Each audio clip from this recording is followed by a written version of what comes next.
Welcome to স্বাদ বদল। আজকে আমি নিয়ে হাজির হয়েছি পাউরুটির পিৎজা রেসিপি। একদম নতুন ধরনের এই রেসিপিটি শুরু করা যাক। দেখুন, দুটো হোয়াইট কালারের ব্রেড নিয়েছি, দিয়ে দিলাম 1 কাপ দুধ, দিয়ে দিলাম 1 টেবিল স্পুন সুজি, 1 টেবিল স্পুন তেল, এই জায়গায় আপনারা বাটারও ব্যবহার করতে পারেন। এবার সবকিছুকে খুব ভালোভাবে মিশিয়ে নেব। পাউরুটির পিৎজা তো অনেকেই খেয়েছেন, কিন্তু এইভাবে বন্ধুরা রেসিপিটি একবার ট্রাই করে দেখবেন। দারুণ টেস্টি একটা রেসিপি, চটজলদি তৈরি হয়ে যায়। বাচ্চাদের টিফিনের জন্য বা ব্রেকফাস্টে আপনারা এটা বানিয়ে ফেলতে পারেন। এবার 10 মিনিট এটাকে রেস্টে রাখলাম। 10 মিনিট পর দেখুন এরকম হয়েছে। আপনারা যদি প্রয়োজন হয় দুধের পরিমাণটা একটু বেশি দিতে পারেন।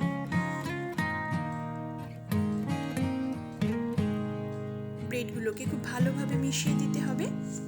স্বাদ অনুযায়ী নুন দিয়ে দিলাম,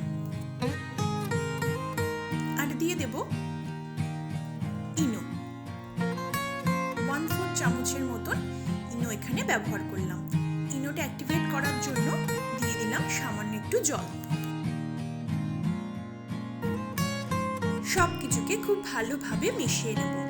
আমি এটাকে একটা কড়াইয়ের মধ্যেই তৈরি করে দেখাচ্ছি। আপনারা যেই পাত্রে এটাকে ব্রেক করবেন সেই পাত্রেই এটাকে তৈরি করার চেষ্টা করবেন। এবার এটাকে ঢাকনা দিয়ে দিলাম, দিয়ে গ্যাসে বসিয়ে দিলাম। লো হিটে রান্না করে নেব 10 মিনিট। 10 মিনিট পর ফিরে আসছি। ততক্ষণ টপিংসের জন্য কি কি লাগবে রেডি করে নেওয়া যাক। দেখুন, ক্যাপসিকাম, পেঁয়াজ, টমেটো, চিজকে এইভাবে চৌকো চৌকো করে কুচিয়েছি, আর কিছুটা চিজ গ্রেট করেছি, অরেগানো, রেড চিলি ফ্লেক্স, আর লাগবে পিৎজা পাস্তা সস। দেখুন 10 মিনিট হয়ে গেছে। এবার এটাকে আমি উল্টে দিলাম। ওপর থেকে দিয়ে দেবো 1 table spoon pizza pasta sauce. এই চটজলদি ব্রেড পিৎজা রেসিপিটি যদি ভালো লেগে থাকে অবশ্যই লাইক করবেন, কমেন্ট করবেন, আর আমার চ্যানেলটাকে সাবস্ক্রাইব করে এগিয়ে যেতে সাহায্য করুন। নিত্য নতুন রান্নার রেসিপির ভিডিও পেতে পাশের বেল নোটিফিকেশনটা প্রেস করতে কিন্তু ভুলবেন না। আর যখনই ভালো কিছু খেতে ইচ্ছে করবে সার্চে গিয়ে লিখুন স্বাদ বদল, পেয়ে যাবেন রকমারি রান্নার সম্ভার।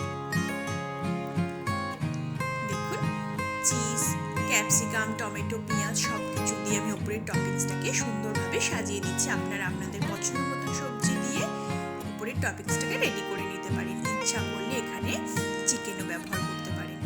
এবার গ্রেট করে রাখা চিজটা উপর থেকে ছড়িয়ে দিলাম, দিয়ে দিলাম সামান্য অরিগ্যানো আর সামান্য চিলি ফ্লেক্স।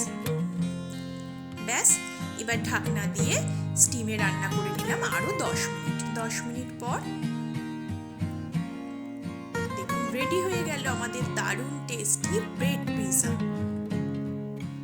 রেসিপিটি যদি ভালো লেগে থাকে লাইক করবেন, বন্ধু বান্ধবদের সাথে শেয়ার করবেন, কমেন্ট করবেন, আর যারা এখনো সাবস্ক্রাইব করেনি সাবস্ক্রাইব করে নিতে কিন্তু ভুলবেন না।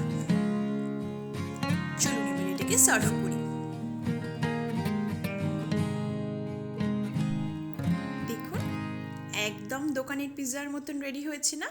এবার এটাকে আমি আপনাদের কেটে দেখাচ্ছি।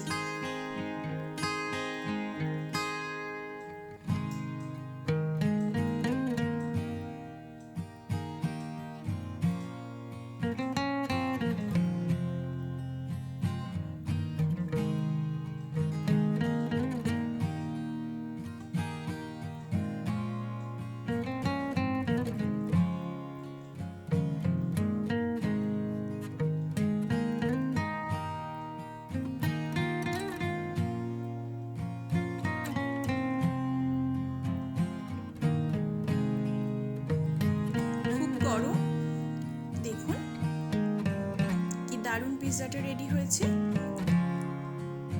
পিছনটা এরকম হয়েছে। একদম দারুণ tasty bread pizza ready to serve. Thanks for watching.